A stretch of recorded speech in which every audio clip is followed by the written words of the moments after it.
अथ देव्याः कवचम। ओम चंडिका देवी को नमस्कार है। मार्कंडेय जी ने कहा, पितामह, जो इस संसार में परम गोपनीय तथा मनुष्यों की सब प्रकार से रक्षा करने वाला है और जो अब तक आपने दूसरे किसी के सामने प्रकट नहीं किया हो, ऐसा कोई साधन मुझे बताइए। ब्रह्मा जी बोले, ब्रह्मन, ऐसा साधन तो एक देवी का कवच ही है, जो गोपनीय से भी परम गोपनीय, पवित्र तथा संपूर्ण प्राणियों का उपकार करने वाला है। महर्षि, उसे श्रवण करो। देवियों की 9 मूर्तियां हैं, जिन्हें नवदुर्गा कहते हैं। उनके पृथक पृथक नाम बतलाए जाते हैं। प्रथम नाम शैलपुत्री है, दूसरी मूर्ति का नाम ब्रह्मचारिणी है, तीसरा स्वरूप चंद्रघंटा के नाम से प्रसिद्ध है, चौथी मूर्ति को कूष्मांडा कहते हैं, पांचवी दुर्गा का नाम स्कंद माता है, देवी के छठे रूप को कात्यायनी कहते हैं, सातवां कालरात्रि और 8वां स्वरूप महागौरी के नाम से प्रसिद्ध है, नवमी दुर्गा का नाम सिद्धिदात्री है। ये सब नाम सर्वज्ञ महात्मा वेदव्यास जी के द्वारा ही प्रतिपादित हुए हैं। जो मनुष्य अग्नि में जल रहा हो, रणभूमि में शत्रुओं से घिर गया हो, विषम संकटों में फंस गया हो तथा इस प्रकार भय से आतुर होकर जो भगवती दुर्गा की शरण में प्राप्त हुए हो, उनका कभी कोई अमंगल नहीं होता। युद्ध के समय संकटों पड़ने पर भी उनके ऊपर कोई विपत्ति नहीं आती। उन्हें शोक, दुख और भय की प्राप्ति नहीं होती। जिन्होंने भक्तिपूर्वक देवी का स्मरण किया है, उनका निश्चय ही अभ्युदय होता है। देवेश्वरी, जो तुम्हारा चिंतन करते हैं, उनकी तुम निस्संदेह रक्षा करते हो। चामुंडा देवी प्रेत पर आरूढ़ होती हैं, वाराही भैंस पर सवारी करती हैं, ऐरावती का वाहन ऐरावत हाथी है, वैष्णवी देवी गरुड़ पर ही आसन जमाती हैं, महेश्वरी वृषभ पर आरूढ़ होती हैं, कौमारी का वाहन मयूर है, भगवान विष्णु की प्रियतमा लक्ष्मी देवी कमल के आसन पर विराजमान है और हाथों में कमल धारण किए हुए हैं। वृषभ पर आरूढ़ ईश्वर देवी ने श्वेत रूप धारण कर रखा है। ब्राह्मी देवी हंस पर बैठी हुई हैं और सब प्रकार के आभूषणों से विभूषित हैं। इस प्रकार ये सभी माताएं सब प्रकार की योग शक्तियों से संपन्न हैं। इनके सिवा और भी बहुत सी देवियां हैं, जो अनेक प्रकार के आभूषणों की शोभा से युक्त तथा नाना प्रकार के रत्नों से सुशोभित हैं। ये संपूर्ण देवियां क्रोध में भरी हुई हैं और भक्तों की रक्षा के लिए रथ पर बैठी दिखाई देती हैं। ये शंख, चक्र, गदा, शक्ति, हल और मूसल, खेटक और तोमर, परशु और पाश, कुंत एवं त्रिशूल एवं उत्तम शारंग धनुष आदि अस्त्र शस्त्र अपने हाथों में धारण करती हैं। दैत्यों की शाहीर का नाश करना, भक्तों को अभय दान देना और देवताओं का कल्याण करना, यही उनके शस्त्र धारण का उद्देश्य है। कवच आरंभ करने के पहले इस प्रकार प्रार्थना करनी चाहिए।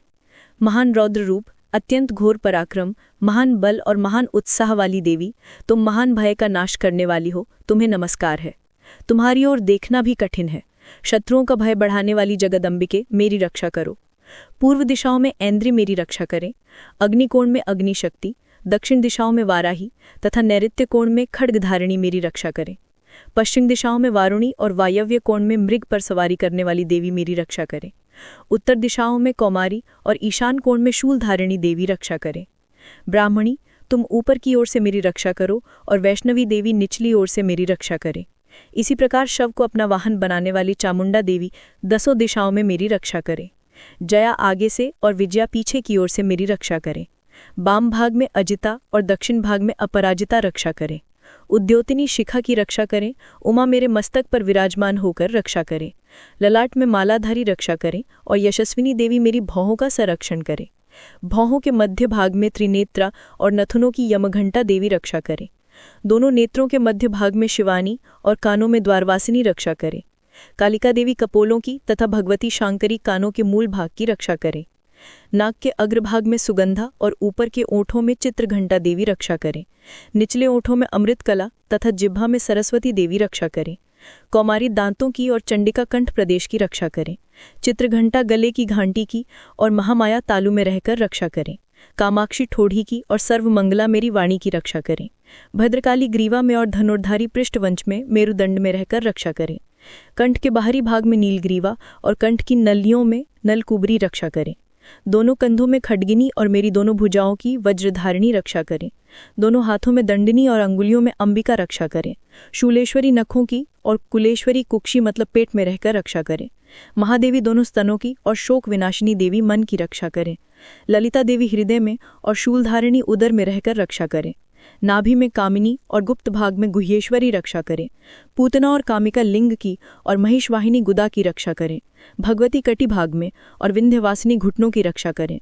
संपूर्ण कामनाओं को देने वाली महाबला देवी दोनों पिंडलियों की रक्षा करें। नारसिंगी दोनों घुटनों की और तेजस्वी देवी दोनों चरणों के पृष्ठभाग की रक्षा करें। श्रीदेवी पैरों की अंगुलियों में और तलवासिनी पैरों के तलवों में रहकर रक्षा करें। अपनी दांतों के कारण भयंकर दिखाई देने वाली दंष्ट्रा कराली देवी नखों की रक्षा करें और ऊर्ध्वकेशिनी देवी केशों की रक्षा करें। रोमावलियों के छिद्रों में कौबेरी और त्वचा की वागीश्वरी देवी रक्षा करें। पार्वती देवी रक्त, मंजा, वसा, मांस, हड्डी और मेद की रक्षा करें। आंखों की कालरात्रि और पित्त की मुक्तेश्वरी देवी रक्षा करें। मूलाधार आदि कमल कोशों में पद्मावती देवी और कप में चूड़ामणि देवी स्थित होकर रक्षा करें। नाभि की तेजोमय ज्वालामुखी रक्षा करें, जिसका किसी भी अस्त्र से भेदन नहीं हो सकता, वह अभेद्या देवी शरीर की समस्त संधियों में रहकर रक्षा करें। ब्रह्मणी, आप मेरे वीर्य की रक्षा करें। छायेश्वरी छाया को तथा धर्मधारिणी देवी मेरे अहंकार, मन और बुद्धि की रक्षा करें। हाथ में वज्र धारण करने वाली वज्रहस्ता देवी मेरे प्राण, अपान, व्यान, उदान और समान वायु की रक्षा करें। कल्याण रूपी शोभा से युक्त भगवती कल्याण शोभना मेरे प्राणों की रक्षा करें। रस, रूप, गंध, शब्द और स्पर्श, इन विषयों का अनुभव करते समय योगिनी देवी रक्षा करें तथा सतोगुण, रजोगुण और तमोगुण की रक्षा सदा नारायणी देवी करें। वाराही आयु की रक्षा करें, वैष्णवी धर्म की रक्षा करें तथा चक्र धारण करने वाली चक्रिणी देवी यश, कीर्ति, लक्ष्मी, धन तथा विद्या की रक्षा करें। इंद्राणी, आप मेरे गोधन की रक्षा करें। चंडिके, तुम मेरे पशुओं की रक्षा करो। महालक्ष्मी, पुत्रों की रक्षा करें और भैरवी, पत्नी की रक्षा करें। मेरे पक्षियों, सुप्त मार्ग और यात्राओं में क्षेमकारी रक्षा करें। राजाओं के दरबार में महालक्ष्मी रक्षा करें और सब और व्याप्त रहने वाली विजया देवी संपूर्ण भय से मेरी रक्षा करें। देवी, जो स्थान कवच में नहीं कहा गया है अर्थात रक्षा से रहित है, वह सब तुम्हारे द्वारा सुरक्षित हो, क्योंकि तुम विजयी और पाप नाशिनी हो। यदि अपने शरीर का भला चाहे तो मनुष्य बिना कवच के कहीं एक पग भी न जाए, कवच का पाठ करके ही यात्रा करे। कवच के द्वारा सब ओर से सुरक्षित मनुष्य जहाँ जहाँ भी जाता है वहाँ वहाँ उसे धन लाभ होता है और संपूर्ण कामनाओं की सिद्धि कराने वाली विजय की प्राप्ति होती है। वह जिस अभीष्ट वस्तु का चिंतन करता है उसको निश्चय ही प्राप्त कर लेता है। वह पुरुष इस पृथ्वी पर तुल्य रहित महान ऐश्वर्य का भागी होता है। कवच से सुरक्षित मनुष्य निर्भय हो जाता है, युद्ध में उसकी पराजय नहीं होती तथा वह तीनों लोकों में पूजनीय होता है। देवताओं के लिए भी यह कवच दुर्लभ है। जो प्रतिदिन नियम पूर्वक तीनों संध्याओं के समय श्रद्धा के साथ इसका पाठ करता है उसे देवी की कला प्राप्त होती है तथा वह तीनों लोकों में कहीं भी पराजित नहीं होता। इतना ही नहीं, वह अमृत्यु से रहित हो 100 वर्ष से भी अधिक काल तक जीवित रहता है। मकरी, चेचक और कोढ़ आदि उसकी संपूर्ण व्याधियां नष्ट हो जाती हैं। कनेर, भांग, अफीम, धतूरा आदि का स्थावर विष, सांप और बिच्छू के काटने से चढ़ा हुआ जंगम विष तथा अहिफेन और तेल के संयोग से बनने वाला कृत्रिम विष, ये सभी प्रकार के विष दूर हो जाते हैं, उनका कोई असर नहीं होता। इस पृथ्वी पर मारण मोहन आदि जितने आभिचारिक प्रयोग होते हैं तथा इस प्रकार के जितने मंत्र यंत्र होते हैं वे सब इस कवच को हृदय में धारण कर लेने पर उस मनुष्य को देखते ही नष्ट हो जाते हैं। यही नहीं, पृथ्वी पर विचरण करने वाले ग्राम देवता, आकाशचारी देव विशेष, जल के संबंध से प्रकट होने वाले गण, उपदेश मात्र से सिद्ध होने वाले निम्न कोटि के देवता, अपने जनक के साथ प्रकट होने वाले देवता, कुल देवता, माला, कंठमाला आदि, डाकिनी, शाकिनी, अंतरिक्ष में विचरने वाली अत्यंत बलवती भयानक डाकिनियां, ग्रह, भूत, पिशाच, यक्ष, गंधर्व, राक्षस, ब्रह्म राक्षस, बैताल, कुंभांड और भैरव आदि अनिष्टकारी देवता भी हृदय में कवच धारण किए रहने वाले उस मनुष्य को देखते ही भाग जाते हैं। कवचधारी पुरुष को राज दरबार में सम्मान वृद्धि प्राप्त होती है। यह कवच मनुष्य को तेज की वृद्धि करने वाला और उत्तम है। कवच का पाठ करने वाला पुरुष अपनी कीर्ति से विभूषित भूतल पर अपने सुयश के साथ साथ वृद्धि को प्राप्त होता है।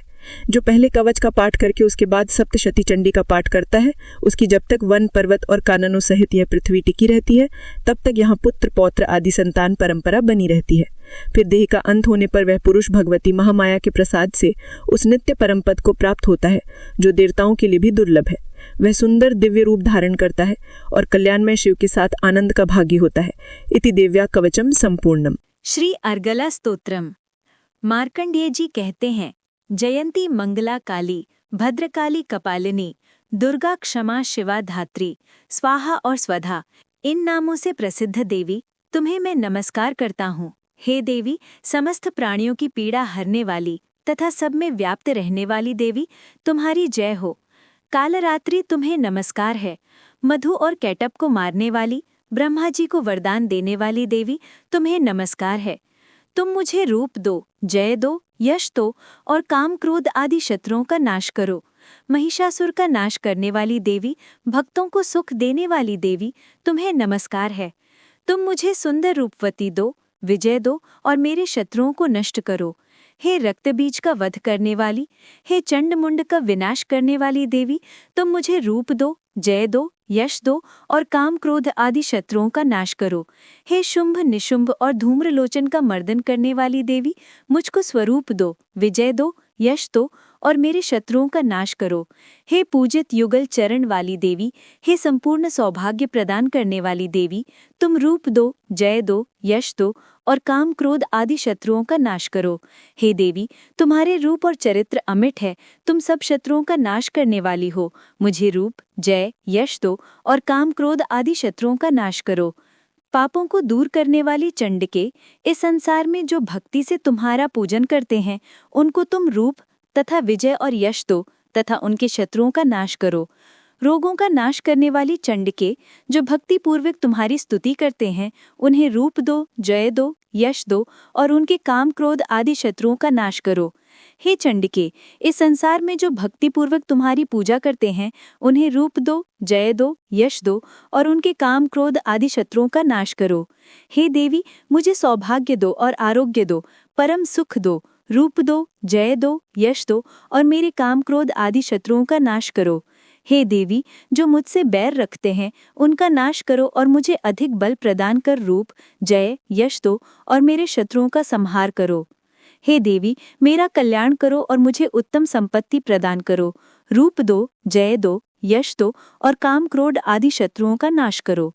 हे देवता तथा राक्षसों के मुंड ढलानों से स्पर्श किए हुए चरणों वाली, हे देवी, हे अंबिके, मुझे स्वरूप दो, विजय तथा यश दो और काम क्रोध आदि शत्रुओं का नाश करो। और हे देवी, अपने भक्तों को विद्वान, कीर्तिवान और लक्ष्मीवान बनाओ और उन्हें रूप दो, जय दो, यश दो और उनके काम क्रोध आदि शत्रुओं का नाश करो। हे प्रंड दैत्यों के अभिमान का नाश करने वाली चंडिके, मुझे शरणागत को रूप दो, जय दो, यश दो और मेरे काम क्रोध आदि शत्रुओं का नाश करो। हे चार भुजाओं वाली, हे ब्रह्मा द्वारा प्रशंसित परमेश्वरी, मुझे रूप दो, जय दो, यश दो और मेरे क्रोधादि शत्रुओं को नष्ट करो। निरंतर भक्ति से भगवान विष्णु से सदा स्तुति की हुई, हे अंबिके, मुझे रूप दो, जय दो, यश दो और मेरे शत्रुओं को नष्ट करो। हिमाचल कन्या पार्वती के पति महादेव जी के द्वारा प्रशंसित होने वाली, हे परमेश्वरी, मुझे रूप, जय, यश दो और मेरे शत्रुओं का नाश करो। इंद्राणी के पति अर्थात इंद्र के द्वारा सद्भाव से पूजित होने वाली परमेश्वरी, तुम मुझे रूप दो, जय दो, यश दो और काम क्रोध आदि शत्रुओं का नाश करो।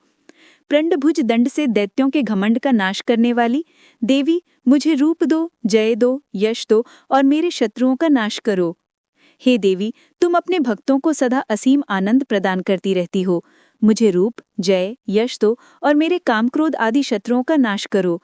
हे देवी, मेरी इच्छा अनुसार चलने वाली सुंदर स्त्री मुझे प्रदान करो, जो कि संसार सागर से तारने वाली तथा उत्तम कुल में उत्पन्न हुई हो। जो मनुष्य पहले इस स्तोत्र का पाठ करता है और फिर सप्तशती की महास्तोत्र का पाठ करता है, वह सप्तशती की जप संख्या के समान श्रेष्ठ फल को प्राप्त होता है और उसके साथ ही उसे प्रचुर धन भी प्राप्त होता है। इति दिव्या अर्गला स्तोत्रम संपूर्णम। कीलक स्तोत्र प्रारंभ। महर्षि मार्कंडेय जी कहते हैं, निर्मल ज्ञान रूपी शरीर धारण करने वाले, देवत्रयी रूप दिव्य 3 नेत्र वाले, जो कल्याण प्राप्ति के हेतु हैं तथा अपने मस्तक पर अर्धचंद्र धारण करते हैं, उन भगवान शिव को नमस्कार है। जो मनुष्यन कीलक मंत्रों को जानता है, वही पुरुष कल्याण की प्राप्ति करता है। जो अन्य मंत्रों को जपकर केवल सप्तशती स्तोत्र से ही देवी की स्तुति करता है, उसको इससे ही देवी की सिद्धि हो जाती है। उन्हें अपने कार्य की सिद्धि के लिए दूसरे की साधना करने की आवश्यकता नहीं रहती। बिना जप के ही उनके उच्चाटन आदि सब काम सिद्ध हो जाते हैं। लोगों के मन में शंका थी कि केवल सप्तशती की उपासना से अथवा सप्तशती को छोड़कर अन्य मंत्रों की उपासना से भी समान रूप से सब कार्य सिद्ध हो जाते हैं, तब इनमें कौन सा श्रेष्ठ साधन है। लोगों की इस शंका को ध्यान में रखकर भगवान शंकर ने अपने पास आए हुए जिज्ञासुओं को समझाया कि ये सप्तशती नामक संपूर्ण स्तोत्र ही कल्याण को देने वाला है। इसके पश्चात भगवान शंकर ने भगवती चंडिका के सप्तशती नामक स्तोत्र को गुप्त कर दिया, अतः मनुष्य इसको बड़े पुण्य से प्राप्त करता है। जो मनुष्य कृष्ण पक्ष की चतुर्दशी अथवा अष्टमी को एकाग्रचित होकर देवी को अपना सर्वस्व समर्पित कर देता है और फिर उस प्रसाद रूप में ग्रहण करता है, उस पर दुर्गा प्रसन्न होती है अथवा नहीं होती है। इस प्रकार सिद्धि के प्रतिबंधक रूप कील के द्वारा भगवान शंकर ने इस स्तोत्र को कीलित कर रखा है। जो पुरुष इस सप्तशती को निष्कीलन करके नित्य पाठ करता है वह सिद्ध हो जाता है, वही देवी का पार्षद होता है और वही गांधर्व भी होता है। सर्वदा विचरते रहने पर भी उस मनुष्य को इस संसार में कोई कष्ट नहीं होता, वह अपमृत्यु के वश में नहीं पड़ता तथा देह त्यागने के अनंतर मोक्ष प्राप्त कर लेता है। किंतु इस कीलक की विधि को जानकर ही सप्तशती का पाठ करना चाहिए। जो ऐसा नहीं करता वह नष्ट हो जाता है। इसलिए कीलन और निष्कीलन का ज्ञान प्राप्त करने पर ही यह स्तोत्र निर्दोष होता है और विद्वान पुरुष इस निर्दोष स्तोत्र का ही पाठारंभ करते हैं। स्त्रियों में जो कुछ भी सौभाग्य आदि दिखाई देता है वह सब इस पाठ की ही कृपा है, अतः इस कल्याणमय स्तोत्र का सदा जप करना चाहिए। इस स्तोत्र का शनैः शनैः पाठ करने से स्वल्प फल की प्राप्ति होती है, अतः उच्च स्वर से ही इसका पाठारंभ करना चाहिए। जिस देवी के प्रसाद से ऐश्वर्य, सौभाग्य, आरोग्य, संपत्ति, शत्रुनाश तथा परम मोक्ष की प्राप्ति होती है, उस देवी की स्तुति मनुष्य को अवश्य करनी चाहिए। इति कीलक स्तोत्रम समाप्तम। पंचम अध्याय। देवताओं द्वारा देवी की स्तुति। चंड मुंड के मुख से अंबिका के रूप की प्रशंसा सुनकर शुंभ का उनके पास दूध भेजना और दूध का निराश लौटना। विनियोग। इस उत्तर चरित्र के रुद्र ऋषि हैं, महासरस्वती देवता हैं, अनुष्टुप छंद है, भीमा शक्ति है, भ्रामरी बीज है, सूर्य तत्व है और सामवेद स्वरूप है। महासरस्वती की प्रसन्नता के लिए उत्तर चरित्र के पाठ में इसका विनियोग किया जाता है। ध्यान। जो अपने कर कमलों में घंटा, शूल, हल, शंख, मूसल, चक्र, धनुष और बाण धारण करते हैं, शरद ऋतु की शोभा से संपन्न चंद्रमा के समान जिनकी मनोहर कांति है, जो तीनों लोकों की आधारभूता और शुंभ आदि दैत्यों का नाश करने वाली हैं, तथा गौरी के शरीर से जिनका प्राकट्य हुआ है, उन महासरस्वती देवी का मैं निरंतर भजन करता हूँ।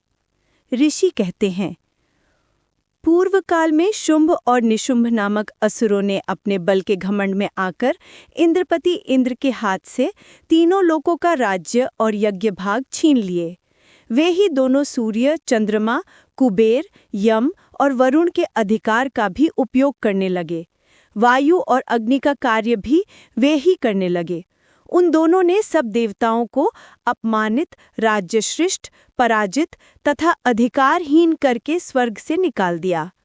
उन दोनों महान असुरों से तिरस्कृत देवताओं ने अपराजिता देवी का स्मरण किया और सोचा कि जगदम्बा ने हम लोगों को वर दिया था कि आपत्ति काल में स्मरण करने पर मैं तुम्हारी सब आपत्तियों का तत्काल नाश कर दूंगी। यह विचार कर देवता गिरिराज हिमालय पर गए और वहां भगवती विष्णु माया की स्तुति करने लगे। देवता बोले, देवी को नमस्कार है, महादेवी शिवा को सर्वदा नमस्कार है, प्रकृति एवं भद्रा को प्रणाम है। हम लोग नियम पूर्वक जगदम्बा को नमस्कार करते हैं। रौद्रा को नमस्कार है, नित्या गौरी एवं धात्री को बारंबार नमस्कार है। ज्योत्सनामयी चंद्र रूपिणी एवं सुख स्वरूपा देवी को सतत प्रणाम है। शरणागतों का कल्याण करने वाली वृद्धि एवं सिद्धि रूपा देवी को हम बारंबार नमस्कार करते हैं। नैनृति, राक्षसों की लक्ष्मी, राजाओं की लक्ष्मी तथा शर्वाणी स्वरूपा आप जगदम्बा को बारंबार नमस्कार है। दुर्गा, दुर्गपारा, सारा, सर्वकारिणी, ख्याति, कृष्णा और धूम्रा देवी को सर्वदा नमस्कार है। अत्यंत सौम्य तथा अत्यंत रौद्र रूपा देवी को हम नमस्कार करते हैं, उन्हें हमारा बारंबार प्रणाम है। जगत की आधारभूता कृति देवी को बारंबार नमस्कार है। जो देवी सब प्राणियों में विष्णु माया के नाम से कही जाती हैं, उनको नमस्कार, उनको नमस्कार, उनको बारंबार नमस्कार है। जो देवी सब प्राणियों में चेतना कहलाती हैं, उनको नमस्कार, उनको नमस्कार, उनको बारंबार नमस्कार है। जो देवी सब प्राणियों में बुद्धि रूप में स्थित हैं, उनको नमस्कार, उनको नमस्कार, उनको बारंबार नमस्कार है। जो देवी सब प्राणियों में निद्रा रूप में स्थित हैं, उनको नमस्कार, उनको नमस्कार, उनको बारंबार नमस्कार है। जो देवी सब प्राणियों में क्षुधा रूप में स्थित है, उनको नमस्कार, उनको नमस्कार, उनको बारंबार नमस्कार है। जो देवी सब प्राणियों में छाया रूप में स्थित है, उनको नमस्कार, उनको नमस्कार, उनको बारंबार नमस्कार है। जो देवी सब प्राणियों में शक्ति रूप में स्थित है, उनको नमस्कार, उनको नमस्कार, उनको बारंबार नमस्कार है। जो देवी सब प्राणियों में तृष्णा रूप में स्थित है, उनको नमस्कार, उनको नमस्कार, उनको बारंबार नमस्कार है। जो देवी सब प्राणियों में शांति रूप में स्थित है, उनको नमस्कार, उनको नमस्कार, उनको बारंबार नमस्कार है। जो देवी सब प्राणियों में जाति रूप में स्थित है, उनको नमस्कार, उनको नमस्कार, उनको बारंबार नमस्कार है। जो देवी सब प्राणियों में लज्जा रूप में स्थित है, उनको नमस्कार, उनको नमस्कार, उनको बारंबार नमस्कार है। जो देवी सब प्राणियों में शांति रूप में स्थित है, उनको नमस्कार, उनको नमस्कार, उनको बारंबार नमस्कार है। जो देवी सब प्राणियों में श्रद्धा रूप में स्थित है, उनको नमस्कार, उनको नमस्कार, उनको बारंबार नमस्कार है। जो देवी सब प्राणियों में कांति रूप में स्थित है, उनको नमस्कार, उनको नमस्कार, उनको बारंबार नमस्कार है। जो देवी सब प्राणियों में लक्ष्मी रूप में स्थित है, उनको नमस्कार, उनको नमस्कार, उनको बारंबार नमस्कार है। जो देवी सब प्राणियों में वृत्ति रूप में स्थित है, उनको नमस्कार, उनको नमस्कार, उनको बारंबार नमस्कार है। जो देवी सब प्राणियों में स्मृति रूप में स्थित है, उनको नमस्कार, उनको नमस्कार, उनको बारंबार नमस्कार है। जो देवी सब प्राणियों में दया रूप में स्थित है, उनको नमस्कार, उनको नमस्कार, उनको बारंबार नमस्कार है।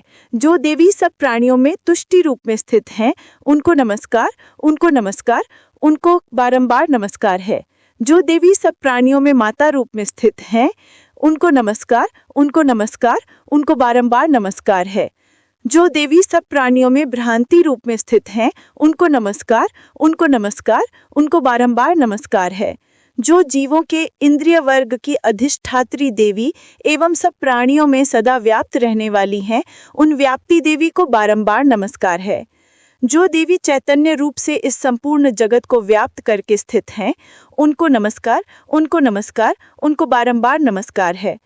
पूर्व काल में अपने अभीष्ट की प्राप्ति होने से देवताओं ने जिनकी स्तुति की तथा देवराज इंद्र ने बहुत दिनों तक जिनका सेवन किया, वह कल्याण की साधन भूता ईश्वरी हमारा कल्याण और मंगल करे तथा सारी आपत्तियों का नाश कर डाले। उद्दंड दैत्यों से सताए हुए हम सभी देवता जिन परमेश्वरी को इस समय नमस्कार करते हैं तथा जो भक्ति से विनम्र पुरुषों द्वारा स्मरण किए जाने पर तत्काल ही संपूर्ण विपत्तियों का नाश कर देती हैं, वह जगदम्बा हमारा संकट दूर करे। ऋषि कहते हैं, राजन, इस प्रकार जब देवता स्तुति कर रहे थे, उस समय पार्वती देवी गंगा जी के जल में स्नान करने के लिए वहां आई। उन सुंदर भौहों वाली भगवती ने देवताओं से पूछा, आप लोग यहाँ किसकी स्तुति कर रहे हैं? तब उन्हीं के शरीर कोश से प्रकट हुई शिवा देवी बोली, शुंभ दैत्य से तिरस्कृत और युद्ध में निशुंभ से पराजित होकर यहाँ एकत्रित हुए ये समस्त देवता यह मेरी ही स्तुति कर रहे हैं। पार्वती जी के शरीर कोश से अंबिका का प्रादुर्भाव हुआ था, इसलिए वे समस्त लोकों में कौशिकी कही जाती हैं। कौशिकी के प्रकट होने के बाद पार्वती जी का शरीर काले रंग का हो गया, अतः वे हिमालय पर रहने वाली कालिका देवी के नाम से विख्यात हुईं। तदंतर शुंभ निशुंभ के भृत्य चंडमुंड वहां आए और उन्होंने परम मनोहर रूप धारण करने वाली अंबिका देवी को देखा। फिर वे शुंभ के पास जाकर बोले, महाराज, एक अत्यंत मनोहर स्त्री है जो अपनी दिव्य कांति से हिमालय को प्रकाशित कर रही है। वैसा उत्तम रूप कहीं किसी ने भी नहीं देखा होगा। असुरेश्वर, पता लगाइए वह देवी कौन है और उसे ले लीजिए। स्त्रियों में तो वह रत्न है, उसका प्रत्येक अंग बहुत ही सुंदर है और वह अपने श्रीअंगों की प्रभा से संपूर्ण दिशाओं में प्रकाश फैला रही है। दैत्याज, अभी वह हिमालय पर ही मौजूद है, आप उसे देख सकते हैं। प्रभु, तीनों लोकों में मणि, हाथी और घोड़े आदि जितने भी रत्न हैं, वो सब इस समय आपके घर में शोभा पाते हैं। हाथियों में रत्नभूत ऐरावत, यह पारिजात का वृक्ष और यह उच्च श्रवा घोड़ा, यह सब आपने इंद्र से ले लिया है। हंसों से जुता हुआ यह विमान भी आपके आंगन में शोभा पाता है। यह रत्नभूत अद्भुत विमान जो पहले ब्रह्मा जी के पास था, अब आपके यहाँ लाया गया है। यह महापद्य नामक निधि आप कुबेर से छीन लाए हैं। समुद्र ने भी आपको किंकिरल्किनी नामक माला भेंट की है जो केसरों से सुशोभित है और जिसके कमल कभी कुमलाते नहीं हैं। सुवर्ण की वर्षा करने वाला वरुण का छत्र भी आपके घर में शोभा पाता है, तथा यह श्रेष्ठ रथ जो पहले प्रजापति के अधिकार में था अब आपके पास मौजूद है। दैत्येश्वर मृत्यु की उत्क्रांतिदा नामक शक्ति भी आपने छीन ली है, तथा वरुण का पाश और समुद्र में होने वाले सब प्रकार के रत्न आपके भाई निशुंभ के अधिकार में हैं। अग्नि ने भी स्वयं शुद्ध किए हुए 2 वस्त्र आपकी सेवा में अर्पित किए हैं। दैत्यराज, इस प्रकार सभी रत्न आपने एकत्र कर लिए हैं, तो फिर जो यह स्त्रियों में रत्न कल्याणमयी देवी है, इसे आप क्यों नहीं अपने अधिकार में कर लेते? ऋषि कहते हैं, चंडुमुंड का ये वचन सुनकर शुंभ ने महादैत्य सुग्रीव को दूत बनाकर देवी के पास भेजा और कहा, तुम मेरी आज्ञा से उसके सामने ये बातें कहना और ऐसा उपाय करना जिससे प्रसन्न होकर वो शीघ्र ही यहाँ आ जाए। वह दूत पर्वत के अत्यंत रमणीय प्रदेश में जहाँ देवी मौजूद थीं गया और मधुर वाणी में कोमल वचन बोला। दूत बोला, देवी, दैत्यराज शुंभ इस समय तीनों लोकों के परमेश्वर हैं। मैं उन्हीं का भेजा हुआ दूत हूँ और यहाँ तुम्हारे ही पास आया हूँ।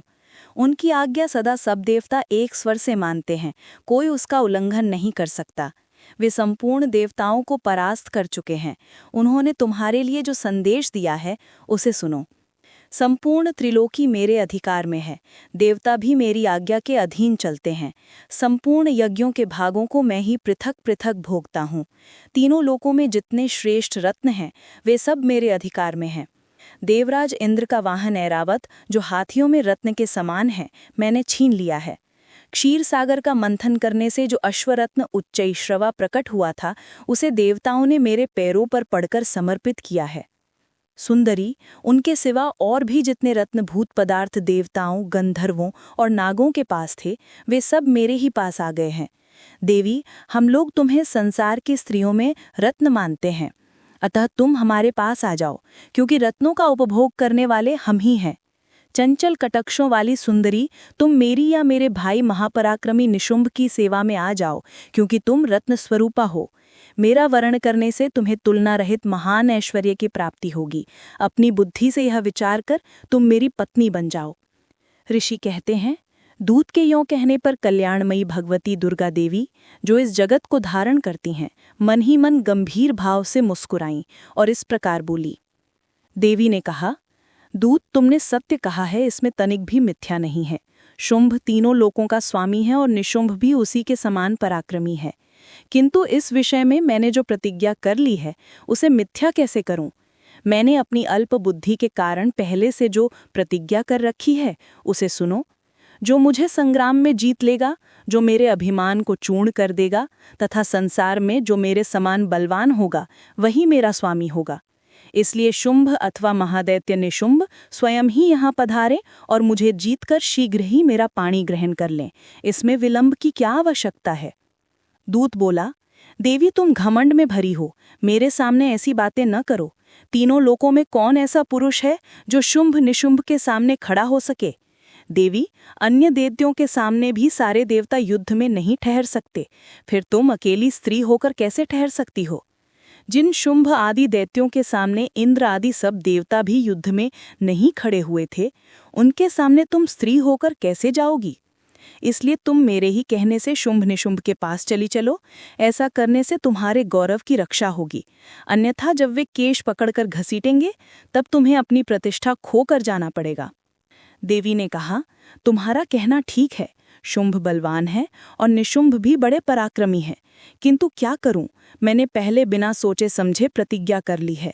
अतः अब तुम जाओ, मैंने तुमसे जो कुछ कहा है वह सब दैत्यराज से आदरपूर्वक कहना, फिर वे जो उचित जाने पड़े करें।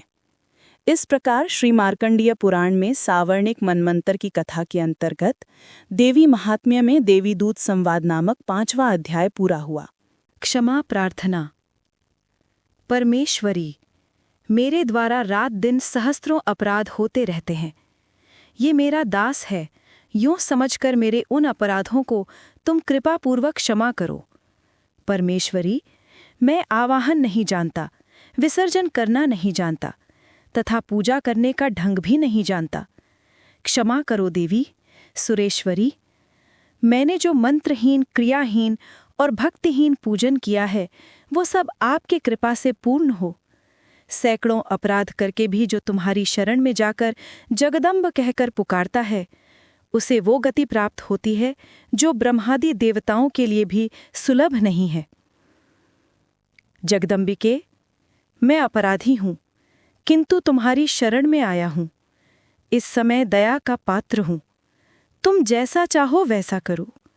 देवी, परमेश्वरी, अज्ञान से, भूल से अथवा बुद्धि भ्रांत होने के कारण मैंने जो न्यूनता या अधिकता कर दी हो, वो सब क्षमा करो और प्रसन्न हो। सच्चिदानंद स्वरूपा परमेश्वरी, जगन्माता कामेश्वरी, तुम प्रेम पूर्वक मेरी ये पूजा स्वीकार करो और मुझ पर प्रसन्न रहो। देवी, सुरेश्वरी, तुम गोपनीय से भी गोपनीय वस्तु की रक्षा करने वाली हो। मेरे निवेदन किए हुए इस जप को ग्रहण करो। तुम्हारी कृपा से मुझे सिद्धि प्राप्त हो।